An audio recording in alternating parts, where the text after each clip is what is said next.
Presentamos la serie Verdad Presente, dirigida por el pastor Adrián Evans, en Talking Rock, Georgia, del 19 al 28 de diciembre del año 2019.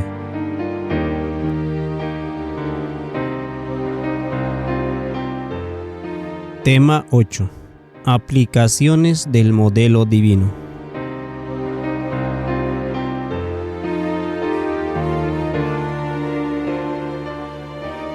Padre Celestial, te agradezco que podamos venir en el nombre de Jesús y que nos abras de par en par. Tu amor es tan grande, tan bueno, y es una gran satisfacción saber que somos bienvenidos, que no nos condenas, que no nos frunces el ceño, que no te irritas con nosotros, sino que somos tus hijos amados. Acepto esa identidad, acepto que para siempre seré tu hijo y que me has comprado a un precio tan alto.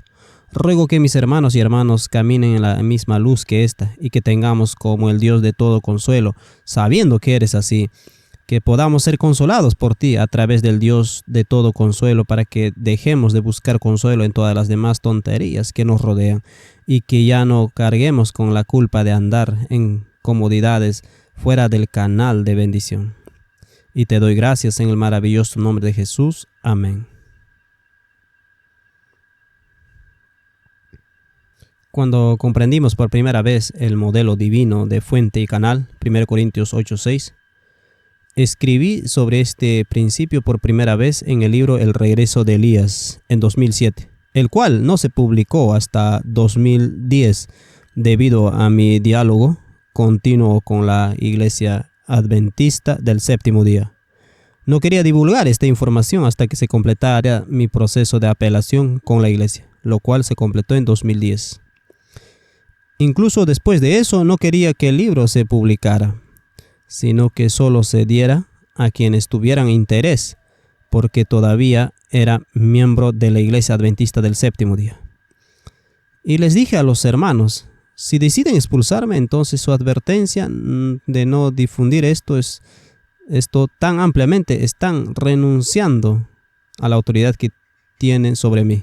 Y dije, quiero ser miembro de la Iglesia Adventista del Séptimo Día. Esta es mi iglesia. Y no quiero irme. Pero me sentí frustrado. Y esa es otra historia. Pero no le guardo rencor a la iglesia. Puede que aún haya cosas en mi interior de las que no soy consciente, y sé que mi Padre las sacará a la luz y las aclarará.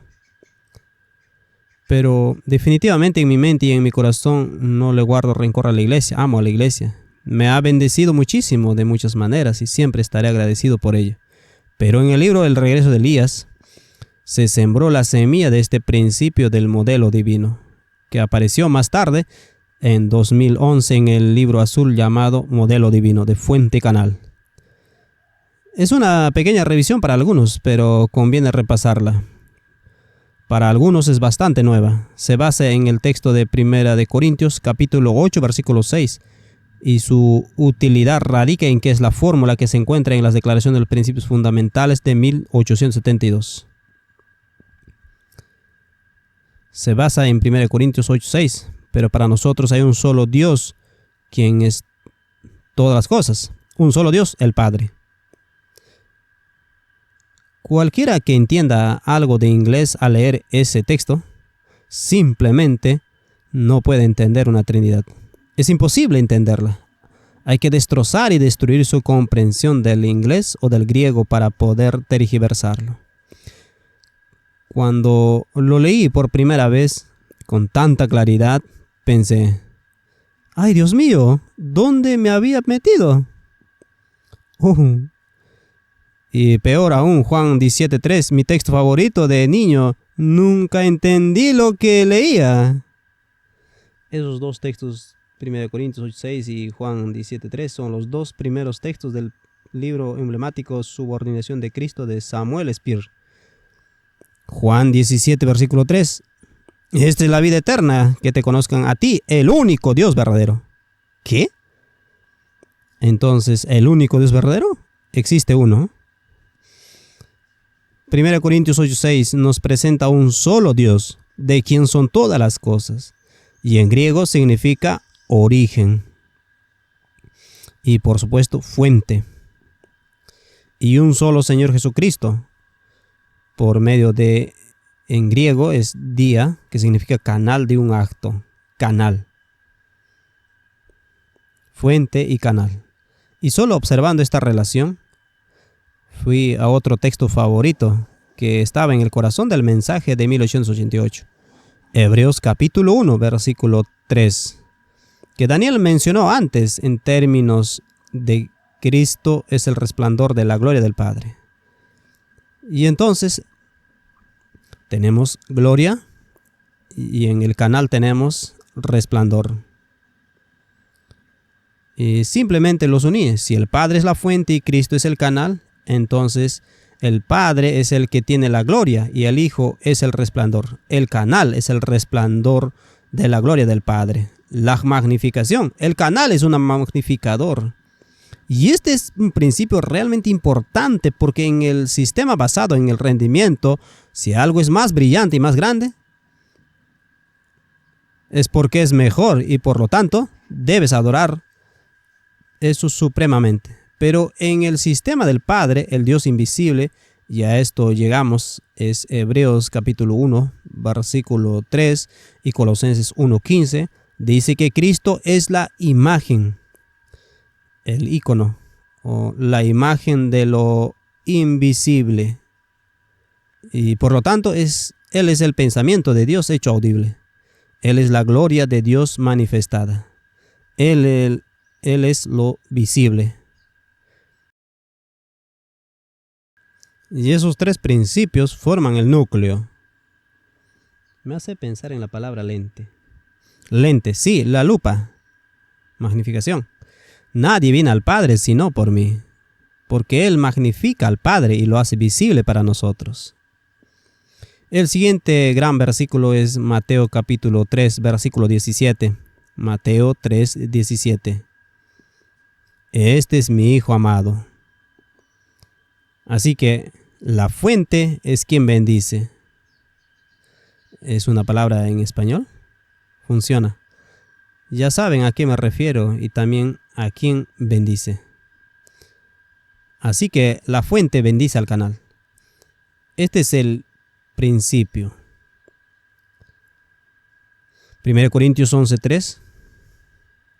Quiero que sepan que Cristo es la cabeza de todo varón.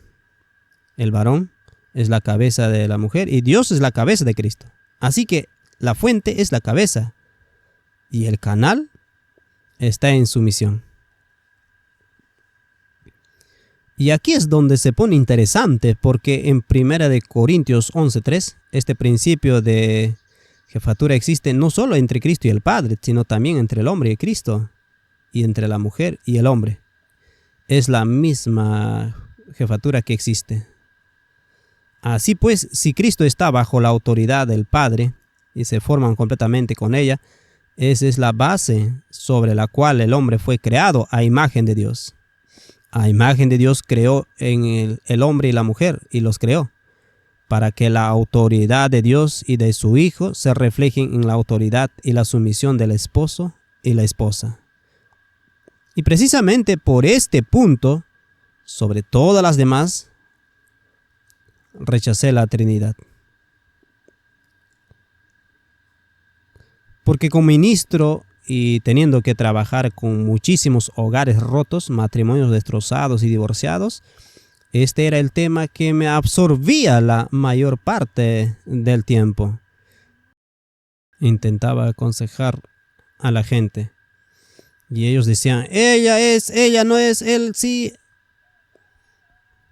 Dijeron coigual, coeterno, combativo, todo ese tipo de cosas. Ese era el tema que realmente... Y si nos fijamos en la sección 6 del regreso de Elías, tenía 7 secciones. Y la sección 6 trataba sobre el hombre y su esposa. Porque el hombre fue creado en el 6º día. Como una pequeña superposición que disfruto. Así que, liderazgo y sumisión. Es como si no hubiera forma de que la Trinidad fuera verdadera según ese principio, porque la mujer provino del hombre, provino de la costilla viva de Adán y se formó como mujer y heredó todas las cosas a través del hombre, porque él fue hecho cabeza del jardín. Él era dueño de todas las cosas, tenía dominio sobre todo y entonces todo eso fue heredado por ella, al igual que Cristo heredó todas las cosas de su Padre. Y eso destruye por completo el modelo trinitario. Así que el trinitarismo está en conflicto con el matrimonio tal como Dios lo dispuso. Y la gente reacciona. Eso es muy ofensivo, lo siento, pero rompe el modelo, rompe la autoridad. Y en mi experiencia en el ministerio y en el trato con ancianos y líderes a lo largo de los años, habiendo servido en muchas juntas y comités y observando cómo estas cosas se manifiestan en la vida humana, sé por experiencia propia que la autoridad no funciona cuando se tiene una mentalidad de coigualdad. No funciona. La cuestión es que la mayor pérdida que tenemos en esta cuestión de la coigualdad es que el hombre se ha olvidado de bendecir. No sabe cómo bendecir a su esposa. No sabe cómo cuidarla. Esa es la mayor tragedia. Ya sabes, se hace mucho hincapié en la sumisión. Pero ¿dónde está la bendición? ¿Dónde está la bendición? Hueso de mis huesos, carne de mi carne. Es mujer porque fue sacada del hombre. El deseo de cuidar a la esposa de un hombre como él se cuidaría y se cuidaría a sí mismo. Recuerda, la bendición vino antes de la sumisión. La bendición vino primero. No hubo mayor sumisión después del pecado, ¿verdad? ¿No eran más iguales antes del pecado hasta cierto punto?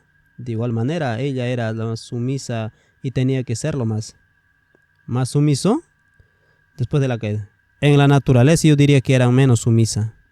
Menos sumisa, sí, era menos sumisa, pero Dios dijo que la mujer estaría en sumisión al hombre. Pero eso se debió a que el hombre era menos generoso.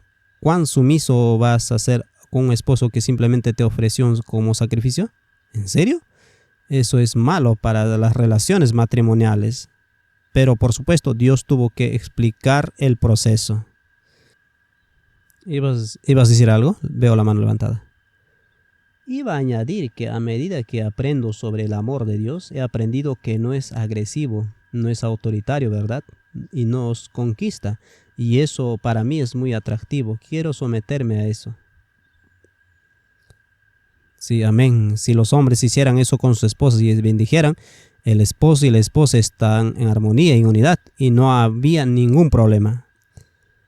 Pero después de que se volvieron coiguales y adoradores de Satanás, tuvieron que ser, alguien tuvo que someter su voluntad independiente y rebelde a otro. Mientras que antes no era independiente ni rebelde. Iban a decir algo. Sí, solo quería añadir que antes del pecado vivían según el espíritu de la ley, pero después de eso era necesario explicarlo con más detalle. Tenía que haber una administración de la muerte, debes someterte, lo cual es administración de la muerte. Bueno, esa es la cuestión. Antes vivían por el espíritu. No creo que tuviera eso. Entiendo que no son conscientes de, tengo que someterme a ti, yo. No, lo hicieron por naturaleza. Porque el espíritu de Jesús es sumiso a su Padre y ese espíritu vivió en Adán y Eva. Entonces fue un proceso natural. Fue natural, fuente natural. Así que Adán tiene un espíritu sumiso a Cristo. Y ese espíritu fluye hacia su esposa. Así cuando Adán se rebela contra Cristo, Eva se rebela contra Adán. Es lo mismo. Entonces, vi algunas manos más. Daniel. Entiendo perfectamente lo que decía Sharon. Después de que Jesús asumió su posición como cabeza de la iglesia, se magnifica la bendición y libera la vida y el carácter de Dios. Crea una vida completamente diferente. Absolutamente. Para nosotros, ser cabeza significa dominación, tiranía y control. Eso es lo que significa ser cabeza. Pero como dice en Génesis capítulo 2, versículo 10, la cabeza del río se divide en 4 brazos. Y un río es un punto de donde fluye la bendición.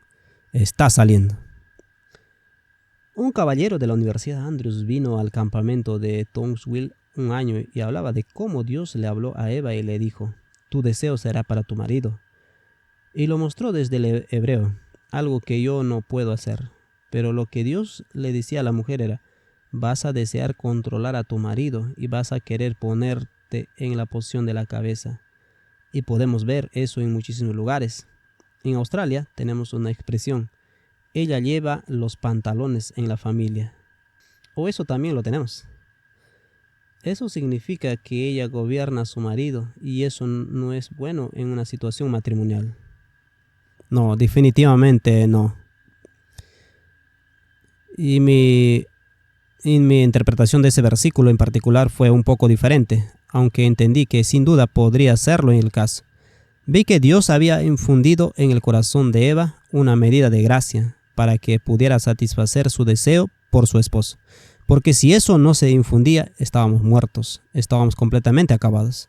Así que más o menos así es como lo vi. Y el otro lado del lado de esa moneda es que aunque eso esté plantado allí, si el corazón carnal toma el control, entonces ocurre lo contrario. Por supuesto sí, porque él dijo: pondré enemistad entre ti y la mujer, y entre tu descendencia y la tuya. Esa enemistad es la medida de gracia para mantener esa sumisión.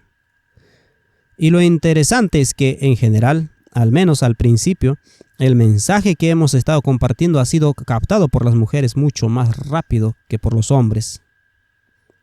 Ha sido interesante observarlo a lo largo de los años, debido al componente relacional del mensaje, a su expresividad y a su componente emocional. Muchos hombres dicen: wow, ¿leíste el libro, mi amado? Una persona me dijo: ¿sabes? Leí ese libro, Adrián. Demasiada información, demasiado emotivo. ¿Entiendes? ¿Nunca has leído el Cantar de los Cantares? El componente emocional es una protesta contra los trajes y corbatas negros, los justos marchando bien hacia el Sión. Bajo esos abrigos negros se esconden todo tipo de suciedad y maldad. Desde mi perspectiva, siempre he tenido miedo de no ser bien bendecido, quien bendice, y de tener la responsabilidad de ser quien bendice y no estar a la altura de esa responsabilidad. Sí, yo también lo he experimentado. Solo un hombre bendecido puede bendecir. Entonces, hipotéticamente, un hombre intenta hacer una bendición con todo lo que tiene o lo que sea, pero podría haber alguna rebelión o algo así. ¿Siempre es culpa del hombre en un matrimonio? ¿Siempre es culpa del hombre en un matrimonio? Las mujeres dicen que no. Hay un ganador. Intentar averiguar quién tiene la culpa no es necesariamente útil, porque es como juzgar y condenar. Como personas caídas, queremos descubrir quién lo hizo esto. Bueno, sentí que estábamos apuntando a los chicos antes de eso, así que me preguntaba si alguna vez son ambos o si siempre son los dos chicos. Mi responsabilidad como hombre es darles a los hombres más duros que a las mujeres. Entonces solo espera. Las mujeres pueden subir aquí y darles una bofetada. Pero su misión. Sí, es fácil para nosotros en lo invisible decir que nos sometemos a Cristo, pero hombre, es una sumisión y medida seguir 1 Pedro capítulo 3, esposos sométense a sus esposos. Es una gran misión, requiere mucha gracia. Y una mujer criada por un padre que la ha bendecido tiene la capacidad de cumplir esa misión. Para alguien que no ha sido bendecida por un padre e invariablemente se casa con un hombre como su padre, se vuelve realmente difícil de ser sumisa y todo eso. Pero la buena noticia es, Cuando mi madre y mi padre me abandonen, el Señor me recogerá. Este es un mensaje completo que hemos recibido. Tú eres mi hijo amado en quien tengo complacencia. Y solo un hombre bendecido puede bendecir. Cuando sabes que eres bendecido, recibes esa bendición. Caminas en ella y descansas en el seno del Padre. El sábado, la luna nueva y las fiestas 3 veces al año. Empiezas a cambiar y empiezas a ser capaz de bendecir. De eso se trata este mensaje.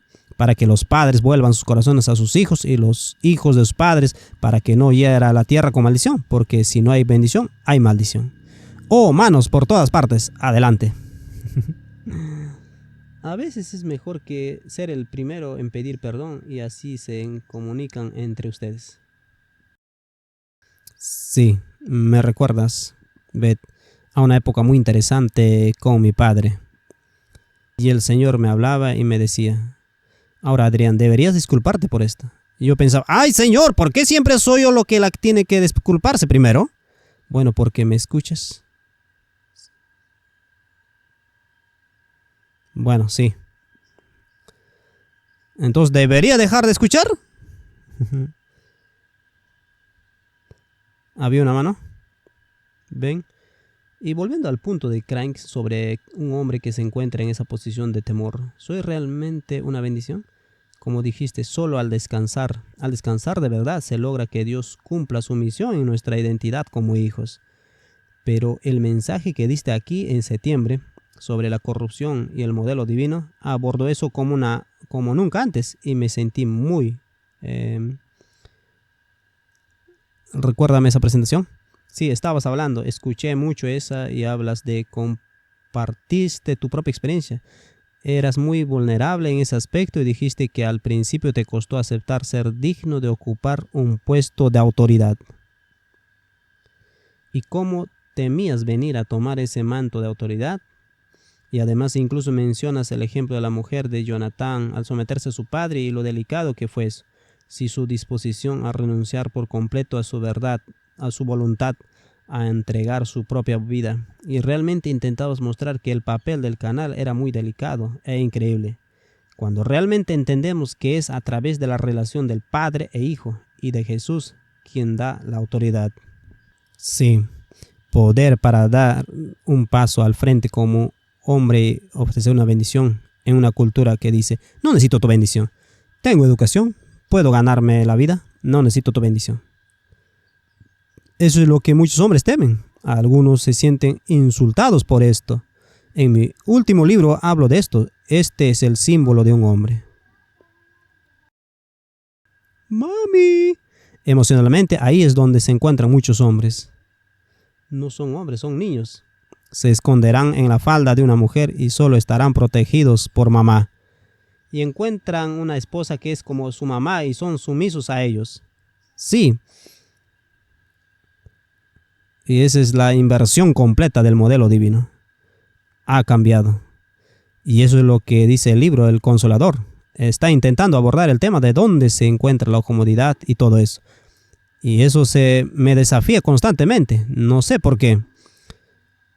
En esa presentación mencioné el versículo donde Isaac le dijo a Jacob que el pueblo te sirva. Y el pueblo es tu familia. Que tu familia te sirva. Y me aterraba esa afirmación. ¿Servirme? ¿Como una especie de realeza? ¿No has leído el versículo 8? ¿Un sacerdocio real? No soy digno de ser servido. Estoy aquí para demostrar mi valía. Es tremendo conflicto como que el pueblo te sirva. Y la resistencia que tenía a eso dentro de mí. No soy digno de ser servido por nadie. Pero la posición de liderazgo es para las personas que cuando buscan bendecir, se abren a recibir tu bendición. Y este es el punto central de Génesis capítulo 1 al 3. Te bendeciré y serás bendición. Maldeciré al que te maldiga y bendeciré al que te bendiga. Este es un sistema completamente diferente a la coeternidad de los 3 mosqueteros. Sin ánimo de ofender, ese es el todos para uno y uno para todos. Es un sistema completamente diferente, un modelo completamente diferente a este sistema de bendición que veo en las escrituras. Recordé que lo amamos porque nos amó primero. Así que siendo Jesús la fuente, la cabeza, nos amó primero sin condenarnos, sin juzgarnos, sin parar continuamente. Esta fue una de las cosas más difíciles que he vivido. Anoche fue muy bueno. Y mi hijo y yo hablamos y ambos nos dijimos que nos queríamos porque él me dijo: papá, te quiero mucho. Alabado sea Dios. Eso es hermoso. Gracias, hijo. Cuando mi hijo tenía 13 o 14 años, todo lo que le decía, él lo contradecía. Todo. Tuvo que contradecirlo, tuvo que resistirlo. Y por primera vez en mi vida, veo mi carácter magnificado. Fue humillante. El padre dice: ten cuidado con cómo disciplinas a ese chico. Te estás viendo a ti mismo. Eres tú magnificado. Respirar hondo. Es como: ¿vas a convertirlo en una expiación por tu pecado? Pero tú le enseñaste a ser así. Tu vibración, tu vida, es así por tu culpa. ¿Y vas a castigarlo y convertirlo en una expiación? Solo ten cuidado. Pero lo que he encontrado en la resistencia de mi hijo hacia mí, he encontrado un límite a mi valor para Dios. ¿Entiendes lo que digo? Porque cuando alguien se resiste a la tentación, cuando alguien carece de valor y ocupa una posición de liderazgo, una de las razones por las que bendice es para recibir valor, para ganar valor, para sentirse bien consigo mismo. Así que hay una condición. No es una bendición ágape, es una bendición eros. Si te doy flores y te compro algarrobos,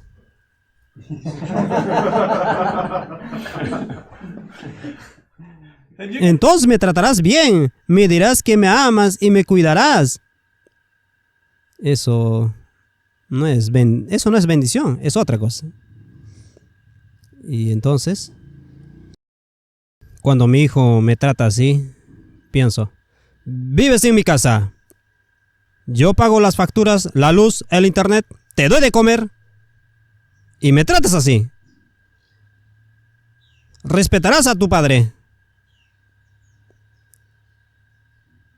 ¿Sabes? ¿O habrá consecuencias? Y como mi hijo está hecho a mi imagen, dijo: ¿qué consecuencias?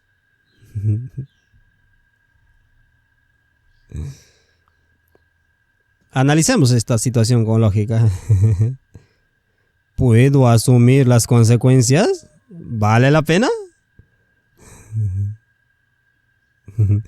Porque así es como operé.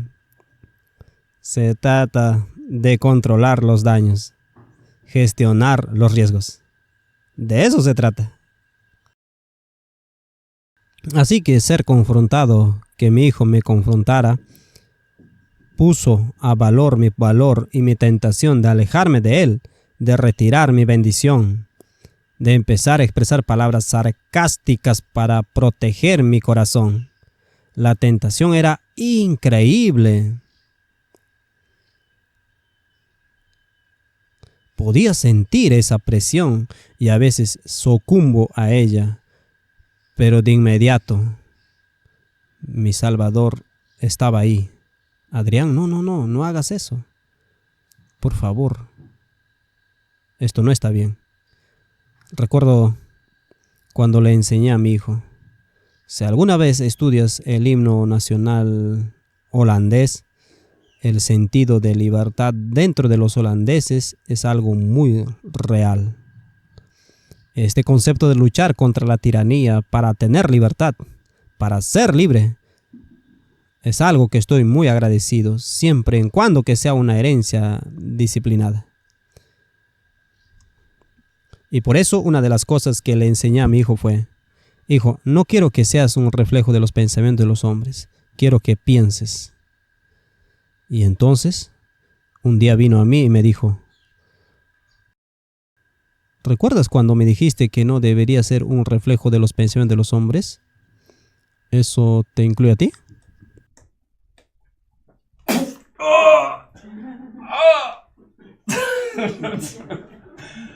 ¡No!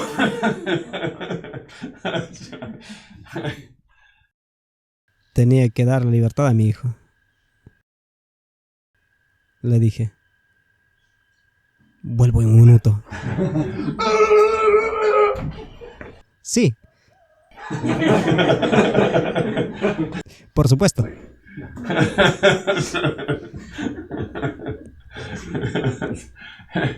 Por supuesto, hijo. Tienes que ser completamente libre. Quiero que seas completamente libre. Es eso lo que quiero para ti. No quiero que sientas que te controlo o influyo de ninguna manera que pueda afectar tu libertad de conciencia. Eso es lo que deseo para ti, más que nada. Poder darle a mi hijo esa libertad. Y eso no es maravilloso cuando dices eso y tienes ese momento y llegas a ese punto y te sientes tentado a decir, ¿y vivieron felices para siempre? No, tenía que repasarlo todos los días. Tú tomaste este compromiso, esta decisión de darte su libertad. ¿No es eso lo que llaman amor incondicional? Sí, a veces, debido al Dios que le había enseñado a mi hijo, el Dios asesino, no quise enseñárselo. No me centré en ese aspecto de su carácter, pero mi hijo sí. Se centró en todo, así que por supuesto rechazó a ese Dios, porque mi hijo tiene la sensibilidad de su madre y por supuesto lo rechazó. Y cuando él rechaza a ese Dios y lee a hombres como Richard Dawkins, Stephen Fry y Carl Sagan y me lo pone en cara, yo digo, estoy muy molesto. No es bueno. Esto no está bien, hijo. Estos hombres se oponen a lo que creo. En lugar de ser un reflector de los hombres, detente. Me abstengo de decir eso. Elegí abstenerme de decirlo. Es una decisión, es su decisión. Si quiere reflejar los pensamientos de otros hombres, es completamente libre de hacerlo. Simplemente le aconsejaste que no lo hiciera.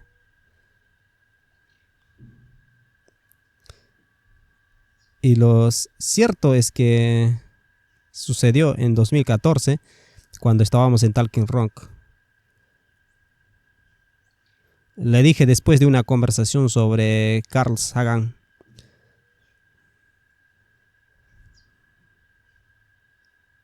¿Sabes? Has leído a todos estos hombres. Debes pensar que soy un completo idiota. Y me miró sorprendido y dijo, papá, eres un gran hombre. Bueno, se me saltan las lágrimas por dentro, como si no me lo esperaba para nada, no me lo esperaba. Y entonces me di cuenta de la total desconexión entre lo que él estudiaba y su impacto y sus implicaciones sistemáticas. Él no tenía todas esas cosas. Simplemente ambos se sentían muy cómodos juntos y eso realmente cambió nuestra relación. Porque piensas, si piensas eso, entonces piensas esto. No, no es cierto. Eso me animó muchísimo. Y es como la historia del niño que crece a los 13 y 14 años y cree que su padre no sabe nada. Y pero cuando llega a los 22 cree que su padre es muy sabio y entonces dice, es increíble lo mucho que he aprendido de mi padre en esos años. Sí, bueno, para él tener 16 años y poder decir esas cosas a los 16, acortó ese proceso. Para mí fueron 10 años de mi padre. Acortémoslo en cuanto a la rectitud.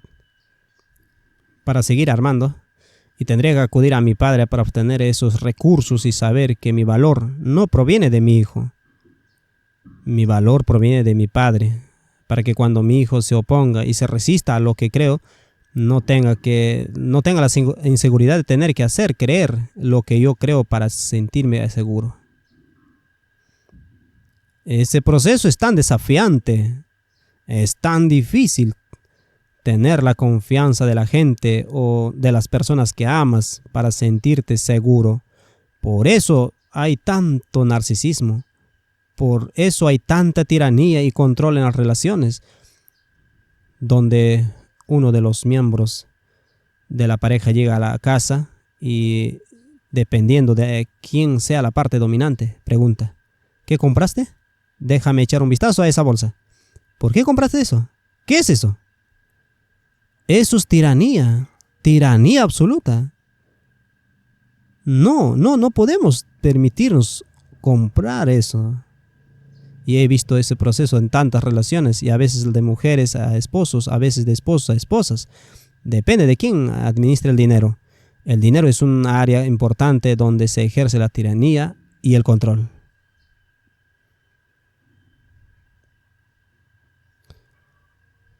Necesito volver al modelo divino. Hemos dado un giro muy bonito. Me alegra mucho haberlo hecho.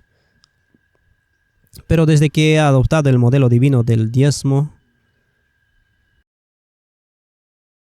le doy a mi esposo total libertad. Mientras que antes miraba el saldo bancario y me preguntaba: cariño, ¿qué es esto? La tentación de hacer esas preguntas es como... El dinero es un tema muy delicado para las personas, y por eso en muchas relaciones la mejor manera de lidiar con eso es tener cuentas bancarias iguales y eternas. Tú tienes tu cuenta y yo tengo la mía. No te metas en mis asuntos porque no necesito que me repitan constantemente: ¿en qué gastas ese dinero? Y mira, a veces tienes que hacer eso. Solo dame un poco de margen, ¿quieres? ¿Tengo que rendir cuentas cada centavo? Y esta es la cuestión. Si tienes que rendir cuentas de cada centavo y dices: ¿por qué gastas dinero en eso? Estás enviando el mensaje: ¿sabes qué? No confío en ti y eres pésimo gastando dinero. ¿Y en qué se convierte tu pareja? En un pésimo gastando dinero. Porque no paras de repetirlo. ¿Por qué sigues gastando dinero en esto? ¿Por qué sigues? ¿Qué es esto? Así que cuanto más lo dices, más se vuelve así, ya sea por pura rebeldía o por puro miedo y terror. Bueno, soy un desastre gastando dinero, así que inconscientemente, bueno, sigamos adelante y seamos pésimos gastando dinero. Eso no funciona. Cuando ves al Padre, el bendito que es, pienso en mi Padre y me pregunto: ¿cómo llegaste a ser tan bueno? ¿Cómo llegaste a ser así? Eres tan bueno. Y poseías toda esta capacidad, esta habilidad, todo este gran mente y ese carácter amoroso, y simplemente se lo entregaste todo a tu hijo. ¡Wow! ¡Qué increíble! Lo entregaste todo. Es asombroso que lo hiciera. Y por supuesto, al contemplar eso cambias. Simplemente lo entregó todo, completa libre, lo entregó todo. A eso es lo que iba a decir. Y luego cambias eso cuando hablas con la gente de la iglesia. No, Jesús no heredó nada de su padre. Nada. Son iguales, coeternos, no hay herencia. Lo que significa que no hay bendición. Lo que significa que cuando padre e hijo se encuentran cara a cara dicen: oh, eres omnipotente como yo. Sí, muy bien, muy bien. Somos iguales. Sí. Estoy impresionado. Eres fuerte como yo. Bueno, dicen que tenía que haber alguien a quien amar. De lo contrario, el amor es egoísta. ¿Y sabes? Ahí está la confesión de Eros, ¿no? No fue suficiente. Tenía que tener 3, porque si no, es amor egoísta. Siendo la fórmula de Agustín, porque fue Agustín quien originó esta idea. Para que haya amor necesita a alguien a quien amar, y Agustín lo sabría, ¿no? Con todas las mujeres con las que acostó, ¿no lo sabría? Él lo sabe. Tiene que haber alguien a quien amar. Pero la idea de que para que Dios sea amoroso tiene que haber a alguien a quien amar significa que es inherentemente egoísta. A menos que tenga a alguien más que desvíe su atención de sí mismo. Entonces no hay ninguna escritura que diga eso. No hay ninguna. Por lo tanto, tus pensamientos no son mis pensamientos. Por lo tanto, esto no puede ser verdad. 1 Corintios 4:8. Dios, el Padre, es amor, porque el Dios del versículo 8 se define en el versículo 9. Este amor se manifestó cuando Dios dio a su Hijo. He intentado compartir esto con muchos hermanos que usan la fórmula agustiniana y dicen, bueno, son solo reglas de Miller. Es muy claro que Dios era amor y es que ese amor se manifestó. La misericordia de Dios se manifestó. Estaba latente ahí. Sí, la misericordia de Dios no necesitó manifestarse hasta que fue requerida. Pero estaba ahí. Lo mismo ocurre con el amor. Muy bien, estamos analizando los principios del modelo divino, la fuente y el canal. Y con esto en mente, quiero explicarlos a nuestra comprensión. Y fue mi querido amigo Franklin quien me dijo, probablemente los tres estábamos teniendo esa conversación, ¿sabes? Probablemente existe un modelo divino entre los 7 y las fiestas, porque si el modelo divino lo es todo, entonces si Jesús es el resplandor de la gloria del Padre, ¿qué tal si las fiestas son el resplandor de la gloria del sábado? ¿Sería posible? Y pensé, interesante, ¿no? Así que comencé a pensar en términos de las Escrituras, Antiguo Testamento y Nuevo Testamento. Ahora bien, en mi comprensión anterior de original coigual, coeterno, entonces, bueno, el Antiguo Testamento es coigual y coeterno con el Nuevo Testamento. Ese es el modelo, porque el Dios que adoras es el modelo a través del cual ves todo. Entonces, ¿qué sucede cuando el Antiguo y el Nuevo Testamento son coiguales y coeternos? Bueno, como la mente siempre busca la armonía, siempre busca crear unidad, una singularidad, ¿cómo resolvemos ahora esta tensión entre estas dos fuentes? Tenemos un Antiguo Testamento, tenemos un Nuevo Testamento y son coiguales y tenemos que leerlos ambos por igual porque representan al Padre y al Hijo. Y por lo tanto, eso creó todo tipo de problemas. Y por supuesto, la Iglesia protestante solucionó este problema diciendo, desastre del antiguo pacto en la cruz. Bien, ahora tenemos una singularidad. Estamos bien. Estamos bien. Cristianos del nuevo pacto. Sí. Así que los mesiánicos siguen un camino diferente. Tienden a ir por el otro lado y descartan esto. O simplemente lo juntan todo en uno solo lote. Simplemente lo funcionan todo. Pero el principio del modelo divino es que, como lo expresa Ellen White en Testimonios 8, 268 en inglés, el Padre y el Hijo son personalidades distintas. No hay fusión. El Padre y el Hijo no están fusionados. Son distintos. Son distintos por muchas razones. Y una de las principales es lo que nuestro amado hermano Rubén llama gradiente. Porque si no son distintos y son uno solo, ¿cómo se crea flujo? Pero si son distintos y uno se somete al otro, entonces se obtiene flujo gradiente. Uno está en una posición superior para crear flujo. Así es como se crea bendiciones. Así que sin gradientes, sin distinción entre el Padre y el Hijo, donde uno está en una posición superior al otro para verter algo, todos son uno solo. No hay flujo.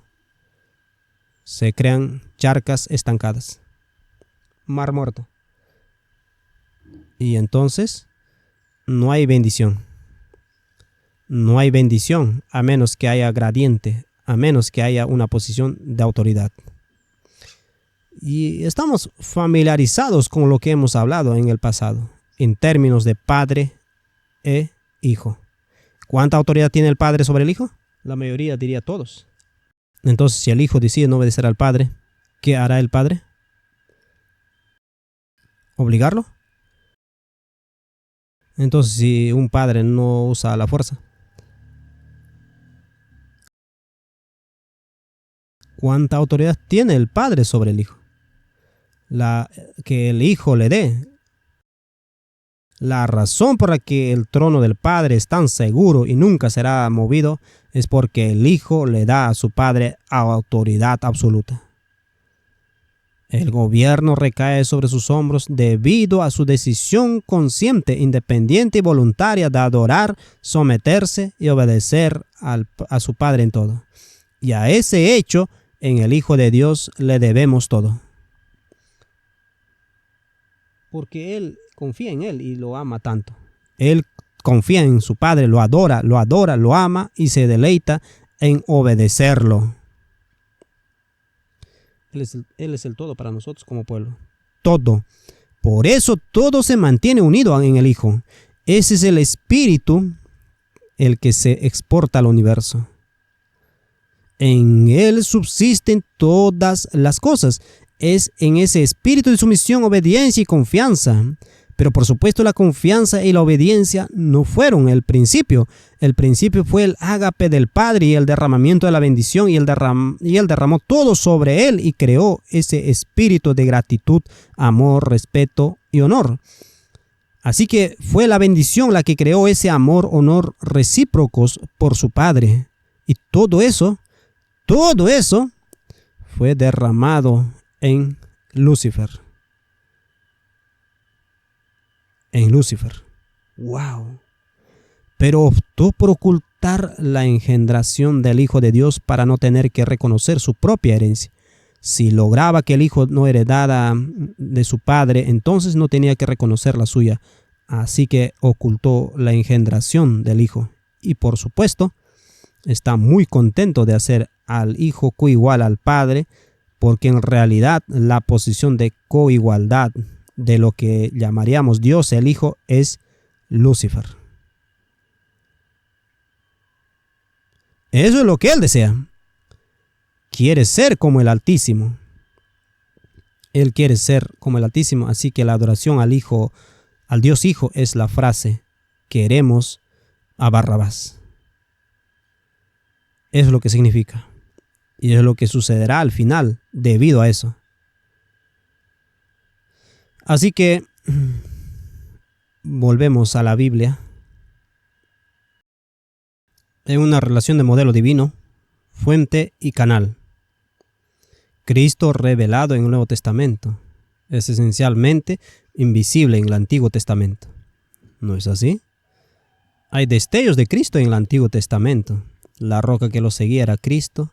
Y por supuesto, Él representa a su Padre. Habla en el nombre de su Padre. Así que es el Padre quien se representa en el Antiguo Testamento.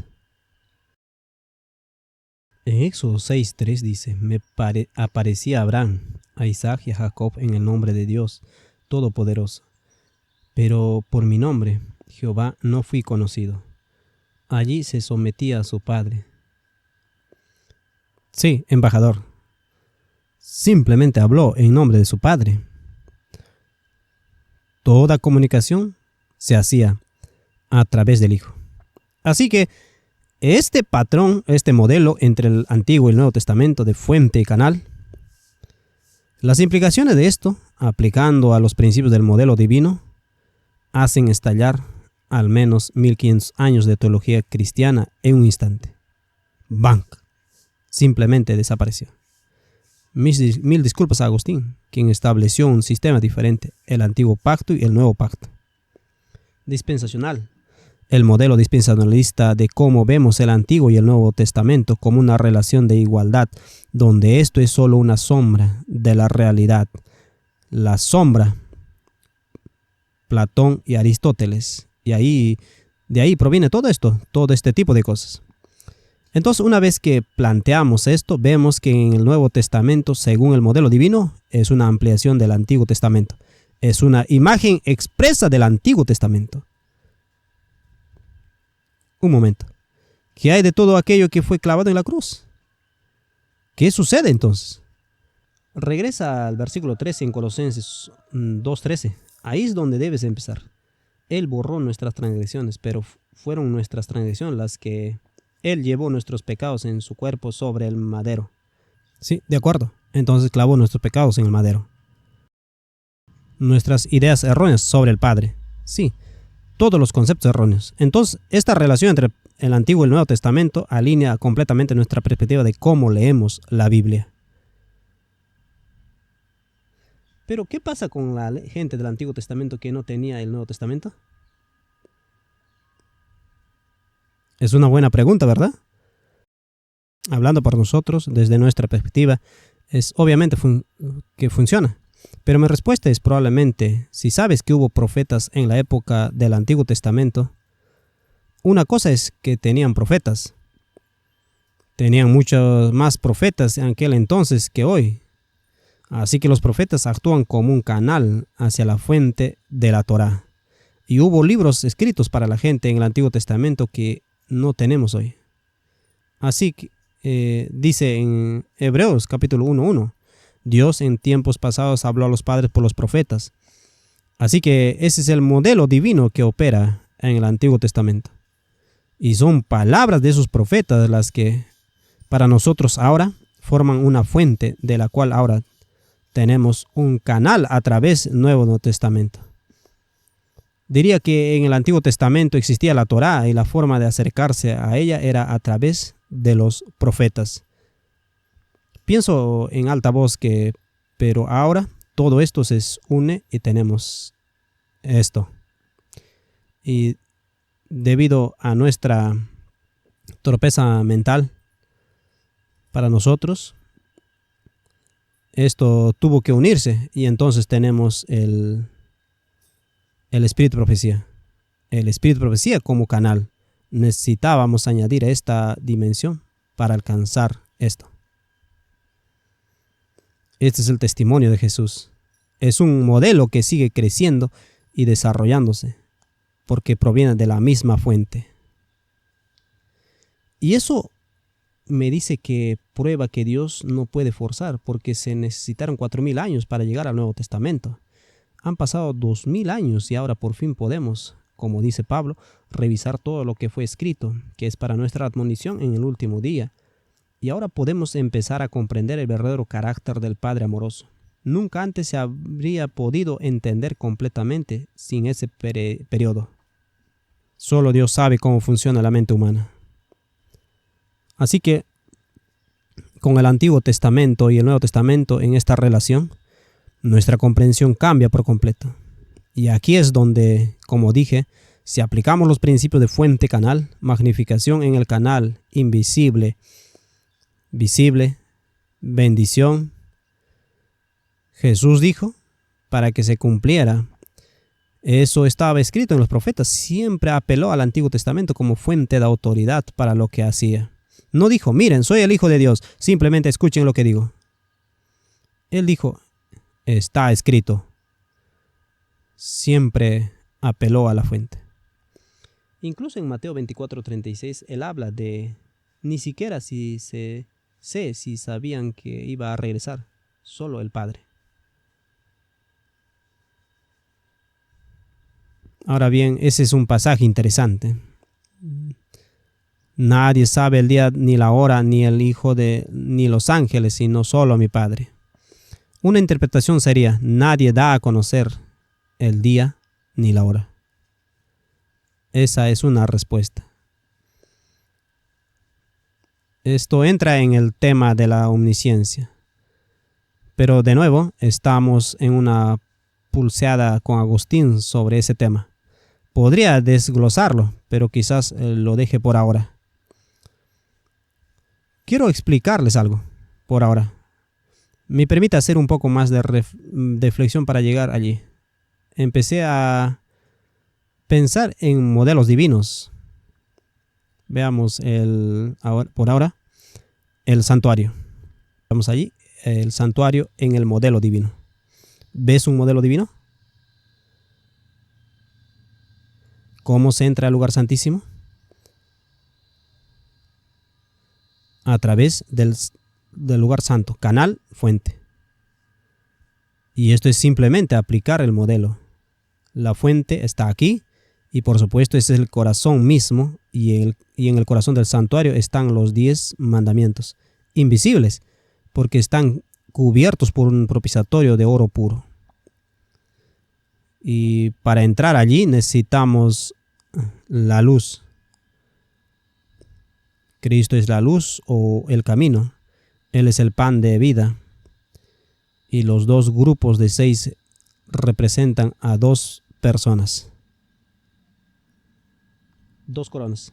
2 coronas alrededor del borde.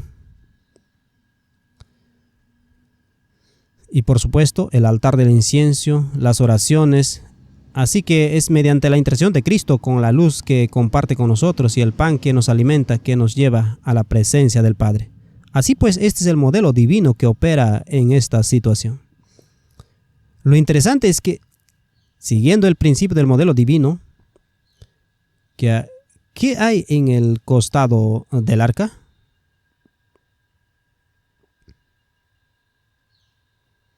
El libro de la ley. Tenemos el libro de la ley en el costado del arca. Entonces, ¿eso significa que es menos importante? No, significa que es accesible. Así pues, el libro de la ley, con todo lo que Moisés escribió, se encuentra en el lugar santísimo. Y tenemos 2 documentos en el lugar santísimo. Ahora bien, según el modelo divino, la pregunta que uno se hace es ¿cuál es la relación entre los 10 mandamientos y el libro de la ley? La respuesta es muy sencilla. Los 10 mandamientos es la fuente y el libro de la ley es el canal. Es expansión, ampliación, magnificación. Y definitivamente es magnificación porque es más grande que los 10 mandamientos. Y tiene todo el sentido para mí que los 10 mandamientos y el libro de la ley representen al Padre y al Hijo, porque el Hijo se sienta a la derecha del Padre. Y no dice el Salmo 40, en el libro de la ley está escrito de mí. El libro de la ley es Cristo. Así que cuando la gente dice que el libro de la ley es ahora la cruz, digo, absolutamente. Pero como Jesús resucitó de entre los muertos y fue glorificado.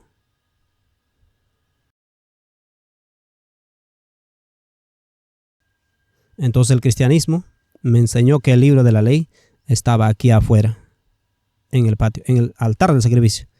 Porque ahí es donde está la cruz, ¿no? Entonces dicen, bueno, esa era la cruz. Así que, perdón, el libro de la ley está en el lugar santísimo.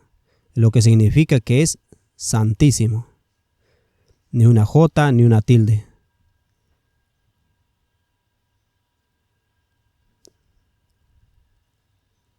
Y aquí es donde la gente dice, pero, ¿qué pasa con los sacrificios? ¿Qué pasa con la lapidación? ¿Qué pasa con... ¿Es eso eterno?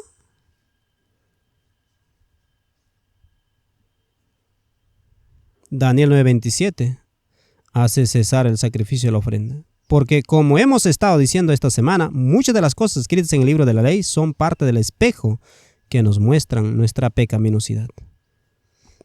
Y cuando Cristo vino y reveló el carácter de Dios, esos elementos que eran un espejo para mostrar nuestra pecaminosidad se colocan en su contexto adecuado, según el motivo por el cual están ahí para mostrarnos cómo eres, no para mostrar cómo es Dios.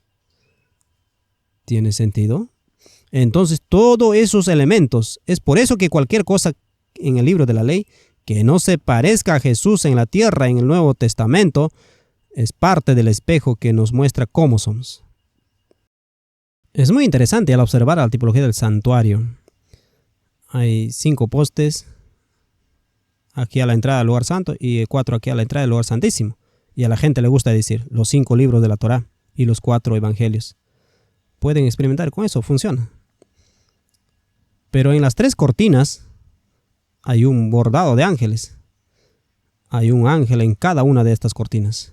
Lo que significa que para entrar al lugar santísimo hay que pasar por 3 ángeles. Entonces, para entrar al lugar santísimo se necesita el mensaje de los 3 ángeles.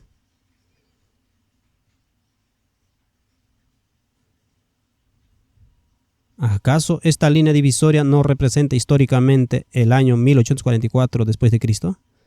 ¿Qué sucedió en el año 1844? 3 grandes. Esta es la predicción del mensaje de los 3 ángeles. Pero aún tenía que haber un 4º ángel para completarlo. Sí. Pero la única razón por la que tenía que haber un cuarto ángel es porque el segundo ángel no salió con una voz fuerte, no salió con una voz mega fuerte como debería haberlo hecho. Así pues, vean la relación entre los 10 mandamientos y el libro de la ley. La diferencia que buscan para ello es Patriarca y Profetas, página 364 en inglés, donde dice que las instrucciones dadas a Moisés fueron solo los 10 mandamientos ampliados. Ahí está la palabra, ampliados y dados de manera detallada. Así pues vemos la relación del modelo divino entre los 10 mandamientos y la ley, el libro de la ley. Así que una vez que entendí eso y el hecho de que pasamos por 3 ángeles, eso automáticamente me indicó que una vez que comenzara el mensaje de los 3 ángeles, habría un llamado al pueblo de Dios a recordar la ley de Moisés con sus estatutos y los juicios. He aquí, ¿qué encontramos en Malaquías 4:4? Acordaos de la ley de Moisés con los estatutos y los juicios. Y Elena White dice en Sutter Watchman, toda institución divina. Ella dice en 1905 que la profecía dada a Malaquías es una profecía tanto de la primera como de la segunda venida de Cristo. Si es una profecía de la segunda venida, lo que significa, y cita, acordaos vosotros que sois de Moisés con los estatutos y los juicios, dice que es una profecía de la segunda venida, lo que significa que habrá una restitución de todo. Institución divina. Ahora bien, es sumamente interesante que el último artículo publicado por Elena de White en la Review Herald en 1915 trate sobre el hallazgo del libro de la ley por Joás en el templo. ¿Es importante lo último que alguien escribe? Se podría decir que fue su último testamento. Nos indicó la dirección que deberíamos seguir. Necesitábamos encontrar el libro de la ley. Habíamos encontrado los 10 mandamientos en el lugar santísimo. Necesitábamos encontrar el libro de la ley. Lo habíamos perdido y debíamos encontrarlo. ¿Dijiste que era 1915? 1915, julio. Al describir este canal y la fuente después de señalar todo esto, parece obvio. ¿Lo ves con otros ojos? Es obvio. Es el modelo divino del Padre y el Hijo. Y por eso todos los tesoros de la sabiduría y el conocimiento están escondidos en el Padre y el Hijo. Y cuando comprende su relación y aplica la perspectiva de esa relación en toda la Biblia, todo se abre. Todo se vuelve nuevo. Cuando aplica la perspectiva trinitaria, todo esto se vuelve misterio. Todo se vuelve confusión. Todo se vuelve niebla. Perdido en la traducción o interpretación. Ya no tiene ningún sentido. Estaba pensando todo esto del modelo divino, la fuente y el canal. La fuente son los 10 mandamientos y luego el canal es el libro de la ley. ¿Cuál sería el siguiente paso para conectarnos con el libro de la ley?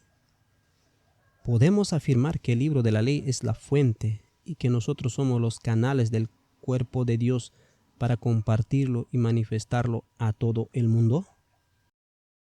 Es el paso en el principio de jefatura. Los mandamientos son la cabeza del libro de la ley y el libro de la ley es la cabeza de nosotros. Y es precisamente ese principio de jefatura de bendición que fluye hacia abajo. Entonces, si lees el comienzo del libro de Gary, ¿qué pasa con las fiestas? Verás las declaraciones de Elena White. Las instrucciones dadas a Moisés con sus contornos claros y rígidos deben ser estudiadas y obedecidas por el pueblo de Dios hoy. Así que es una de varias maneras en que ella dice cosas así.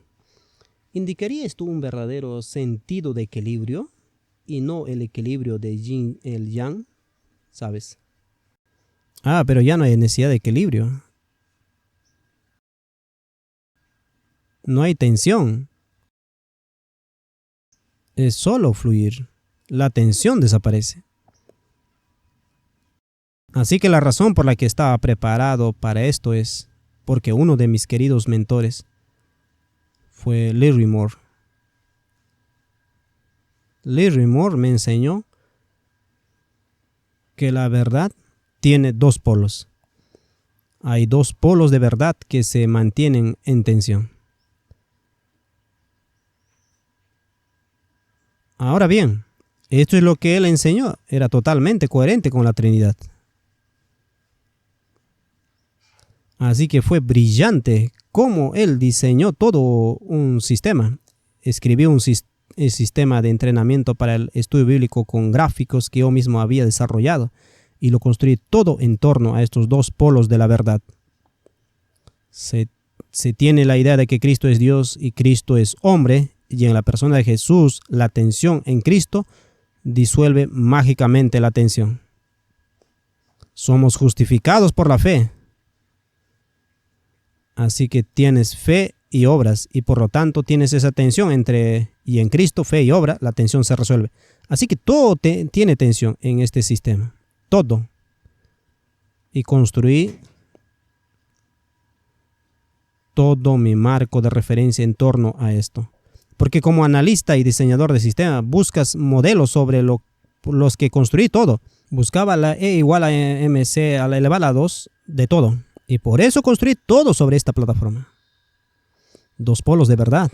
El problema es que nunca me dieron un texto que lo respaldara. Simplemente lo creí, lo heredé, porque era un sistema y tenía sentido para mí. También existía el trabajo para encontrar en reposo. El trabajo y el reposo están en tensión, y en Cristo, al aceptar a Cristo, resuelves la tensión. ¿Tiene sentido? Tenía sentido. En el marco en el que operaba era poderoso y lo usé mucho antes. Pero luego, cuando llegué al Padre y al Hijo, me ocurrió algo muy interesante. 2 semanas antes de empezar a escribir el libro El Modelo Divino, mi mentor me contactó. Hacía años que no hablábamos. Me dijo: Adrián, quiero que dejes de escribir. Quiero que cierres tus sitios web. Solo necesito que dejes lo que estás haciendo y que leas este libro. Humildad. Algo por el estilo. Creo que fue algo así. ¿Quién no necesita humildad? Bueno, yo sí. Y hay buenos principios en el libro. Realmente buenos principios en ese libro. Y Larry Moore me dio un ejemplo de cómo lidiar con un oponente. Él lo ejemplificó. Era cristiano de pie a cabeza, amable, paciente, sufrido, bondadoso. Un mentor maravilloso para mí. Y estoy muy, muy agradecido de haber aprendido todo eso de él. Pero toda su estructura se basaba en estos dos polos de la verdad. Y 2 semanas después comencé a escribir el libro El Modelo Divino. Y él no lo sabía. Yo tampoco. Y mientras escribía este libro, mientras lo revisaba y escribía todos estos principios, me di cuenta de que todo el marco en el que había construido todo en este libro está completamente destruido. Completamente destruido, aniquilado. Y tuve este pensamiento, me lo sugirieron: Adrián, esto es solo tu mente rebelde buscando destruir. Estás en rebelión, necesitas arrepentirte, necesitas someterte. Y pensé: ¡ay, pero esto es tan bueno! Estoy respondiendo preguntas que antes no podía responder. Este es un sistema mucho mejor. Un sistema mucho mejor. Por otra parte, todo el cristianismo, de hecho, funciona sobre esta base. Todo el cristianismo. El mundo entero, en realidad. Y para tener dos polos de verdad, ¿cómo se resuelven? Así es como se resuelven.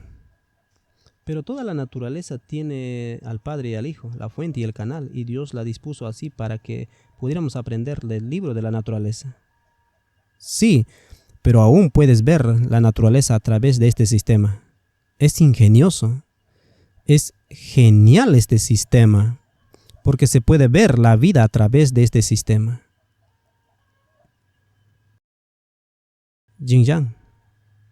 Demócratas, republicanos. Todo el sistema se basa en esto. pero hay algo de lo mismo en cada uno. Son lo mismo. Todo es igual. Esa es la filosofía oriental. En occidental nos basamos en la filosofía de Hegel. Cualquiera que estudie ciencia política estudie a Hegel, la dialéctica y la dialéctica hegeliana. Todas esas cosas divertidas. Entonces todo está construido sobre un sistema y yo lo sabía y es por eso que para mí el libro Modelo Divino fue la piedra que destrozó la imagen. Que significa padre e hijo. Y padre e hijo es hebreo. En hebreo es Eben, que significa piedra. Ebenezer significa piedra en hebreo, que es una concatenación de padre e hijo. Ab es el padre y Ben el hijo. Tenía muchas capas, ¿verdad? El modelo divino del Padre y el Hijo es la piedra que destruye la imagen. Y Ellen White dice que en el tiempo final, el templo final se construirá según el modelo divino. ¿Han leído esa declaración? Qué difícil es. Un templo espiritual. Un templo espiritual. No hay nada mejor que eso. Pero el Señor me permitió pasar por un proceso de magnificación. Hizo que el pecado abundara, de modo que me hizo pensar en este concepto de modelos, patrones y sistemas. Me capacitó, me llevó a las universidades mundanas y me enseñó estos sistemas de modelos. Análisis sistemas, en eso me formé y luego me enseñó este sistema para aplicarlo a una teología completa con un adventismo. Y luego me dio una gracia más abundante en el modelo divino. Eso es hermoso. Simplemente liberó toda la tensión de mi sistema. Todo este sistema, este conflicto dentro de mí y esta tensión entre ambos lados.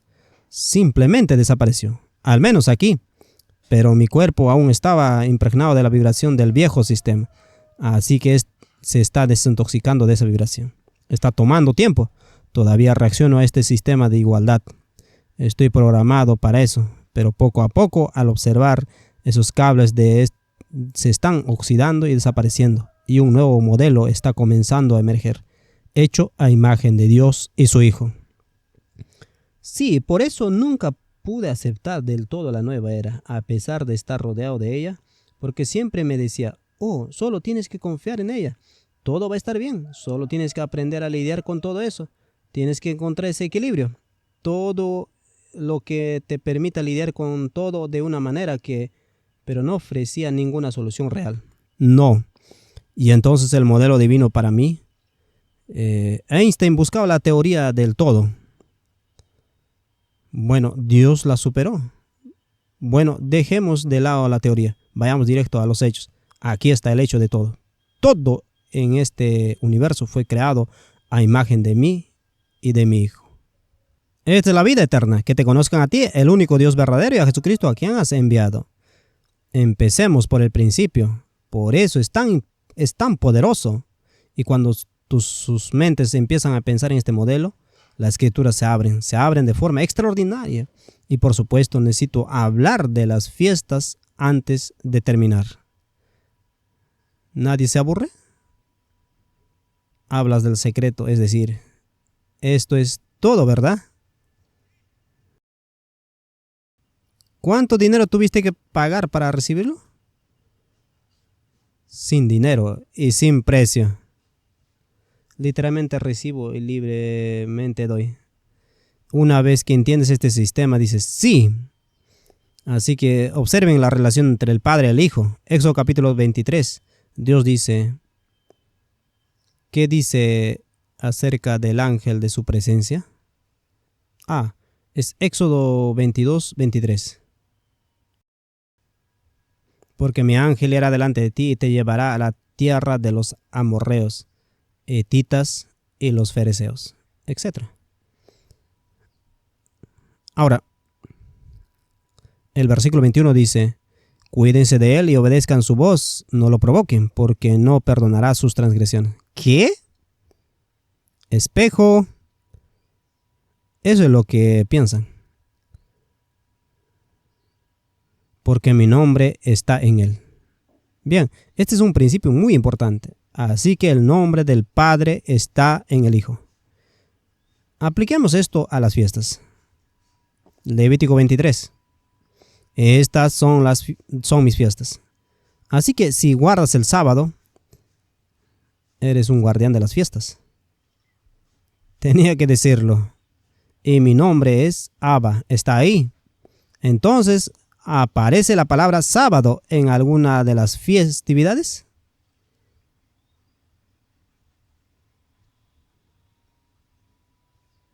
Solo existe Shabbat en el día de la expiación, pero Shabbatón está en las trompetas y en el primer y el último día, que es la experiencia de la época.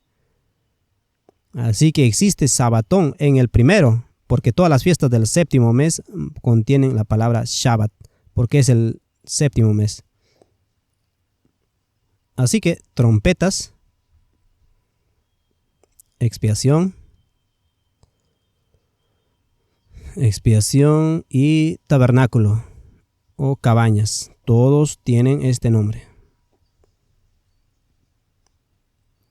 Así que tenemos una fuente y un canal en el que se encuentra el nombre del sábado, Shabbat.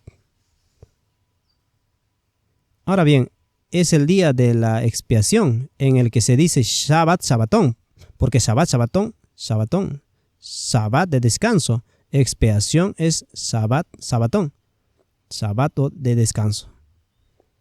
Y de hecho es la séptima santa convocación anual y la expiación es el final, porque al atardecer en el día de la expiación comienza el nuevo año religioso.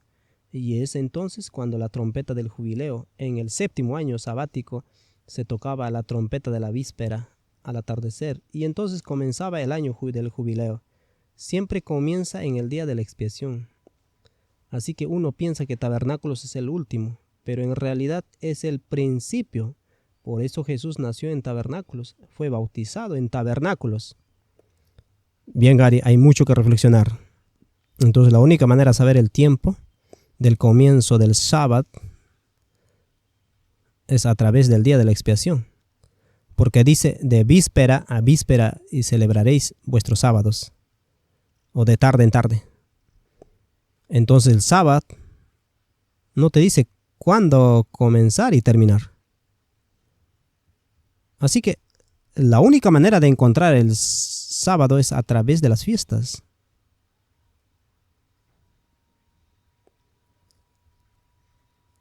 No sabrás cuándo comienza ni cuándo termina, a menos que acudas a las fiestas. Así que la fiesta es el canal que te lleva a la fuente. Dios desarrolló esto. Él desarrolló esto. Comencemos entonces el comienzo del día antes de la expiación. El comienzo y el fin del día, desde la tarde, y eso ya lo sabíamos desde la creación. ¿Sabes exactamente cuándo? Dice la tarde del noveno día. Sí, la tarde del noveno día. Sí, no es preciso, es aproximado. Pero por eso José Bates, habiendo navegado por todo el mundo y habiendo estado tan al norte cuando no hay puesta del sol, dijo 6 p.m. y 6 p.m. porque quería fuera igual para todos, tenía sentido. Pero cuando se aborda el sábado a través de las fiestas es de noche a noche y de sol a puesta del sol. Y al adventismo abrazó ese principio, así que lo siguieron. Por lo tanto, la única manera de comprender verdaderamente el sábado es a través de las santas convocaciones. Te da más detalles, es una magnificación, está oculto aquí y está difuminado aquí, pero se agudiza a través de las fiestas que nos lo muestran. Y este es un solo punto de los muchos principios que vemos en las fiestas.